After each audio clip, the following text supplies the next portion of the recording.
O governador Ibanez Rocha completou 100 dias no comando do Distrito Federal. Ele fez um balanço pela manhã e a repórter Camila Lopes acompanhou tudo, está com a gente por aqui.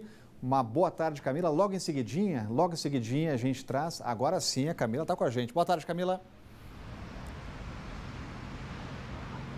Boa tarde, Orengo. Boa tarde a todos. Ibanez Rocha, ele falou daquele que muita gente a mudança do centro administrativo para Taguatinga. Ele explicou que no próximo dia 12 inicia esse processo, mas que a mudança não vai ser feita de imediato. Vamos ouvir. Esse processo de mudança ele é precedido de várias coisas. Eu tenho que fazer licitações para poder comprar móveis, eu tenho que equipar o prédio, eu tenho que fazer licitação de pessoal, segurança, limpeza. Então isso vai demorar um prazo.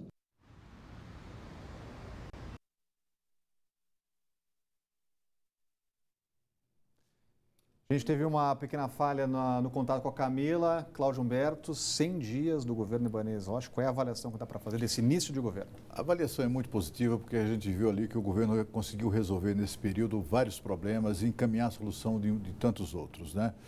O governador, por exemplo, criou o projeto ou o programa SOS Saúde e também em outras áreas que atuou como em situação de emergência para a solução dos problemas todos da nossa cidade. A questão é que o governador hoje comemorou os 100 dias de governo fazendo coisas, né? Ele, por exemplo, iniciou um programa de revitalização do setor comercial sul, do setor de rádio e TV sul, que apesar de serem setores densamente ocupados por escritórios, por repartições, por empresas, era completamente abandonado pelos seguidos governos aqui no Distrito Federal. Essa é uma boa providência. Ele também anunciou em primeira mão, aqui na rádio Band News FM hoje pela manhã, a decisão de implantar em todo o plano piloto o sistema de zona verde.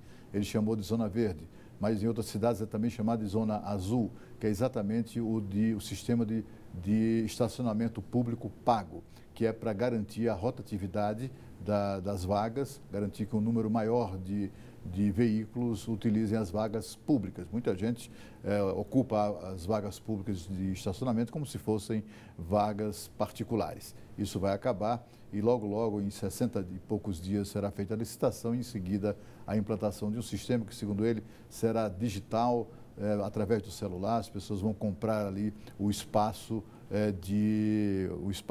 o tempo que vai ocupar naquela vaga. Olha, nessa conversa com jornalistas de manhã, nesse balanço, o governador Ibanez Rocha também falou sobre o reajuste da terceira parcela aos servidores públicos. Vamos ver. Infelizmente, nós estamos tendo diminuição no nível de empregos ainda esse ano. Isso foi apontado por todos. Então, para pagar, eu tenho que ter o dinheiro. Então, eu quero pagar, mas eu herdei o governo do Distrito Federal, não foi o Banco Central. Vai ter dinheiro ou não vai ter, Cláudio Humberto, para pagar esses reajustes a servidores? O problema é que o GDF sofreu um duro golpe recentemente com a decisão do TCU, decisão, aliás, irresponsável, de ministros que certamente não gostam de Brasília, que tira dos cofres públicos do Distrito Federal, de uma vez só, 700 milhões de reais, só este ano. Isso vai fazer muita falta na hora de pagar os salários. E a folha de pagamento não é moleza aqui no Distrito Federal, como a gente sabe. Olha, hoje o governo Bolsonaro também completa 100 dias e o presidente cumpre uma agenda cheia de encontro com parlamentares, tudo para atingir um alvo, aprovar a reforma da Previdência. Ontem, o relator das mudanças na Comissão de Constituição e Justiça da Câmara recomendou a aprovação, abrindo caminho para a votação na semana que vem. Só que a sessão foi marcada por muito tumulto. Voltamos a falar ao vivo com a Renata Dourado, teve problema com a... Como é que era, Renata? Alguém ameaçando o outro, reclamando de arma na sessão, de vídeo também. O que aconteceu por lá, hein, Renata? Uma confusão, nós falávamos sobre isso ontem, você lembra, né? Que a gente já estava prevendo que ia ser essa confusão mesmo. Vamos falar um pouco da agenda do presidente Bolsonaro hoje, que você inclusive citou aí. Então ele retomou essa maratona de se encontrar com presidentes de partidos, líderes partidários. Então lá no gabinete é um entra e sai de políticos, exatamente com esse objetivo, né? De tentar aprovar o quanto antes a reforma da Previdência. O governo vem encontrando, sim, resistências, inclusive por parte desses próprios presidentes de partidos, líderes partidários, que falam o seguinte, a gente vai ter que fazer alterações nesse texto aí, porque do jeito que está um tanto quanto complicado. O governo já sabe que essas alterações, essas mudanças, elas virão faz parte, né, também do jogo político, mas o governo trabalha para que essas alterações sejam as mínimas possíveis, né, para que não altere a essência do texto da reforma da Previdência. Voltando um pouco aí essa questão de ontem, lá na Comissão de Constituição e Justiça, o relator finalmente conseguiu ler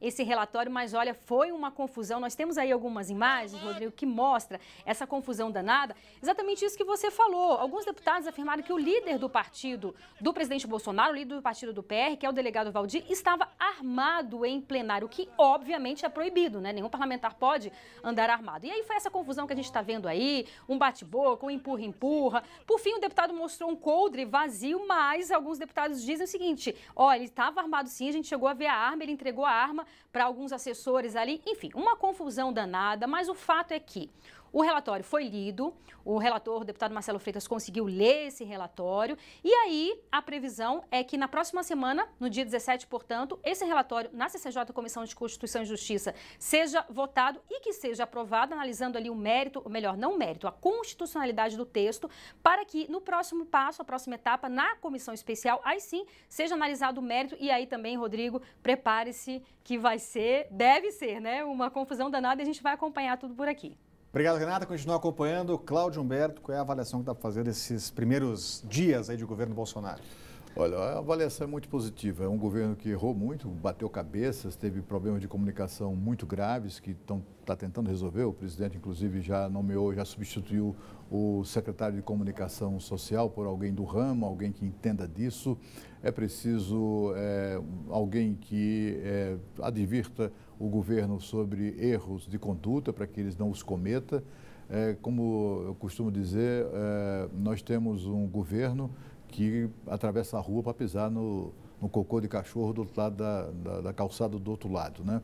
É preciso parar de fazer isso, né? É preciso que os filhos do presidente ajudem o pai, sem causar marolas, sem causar confusão, como tem causado.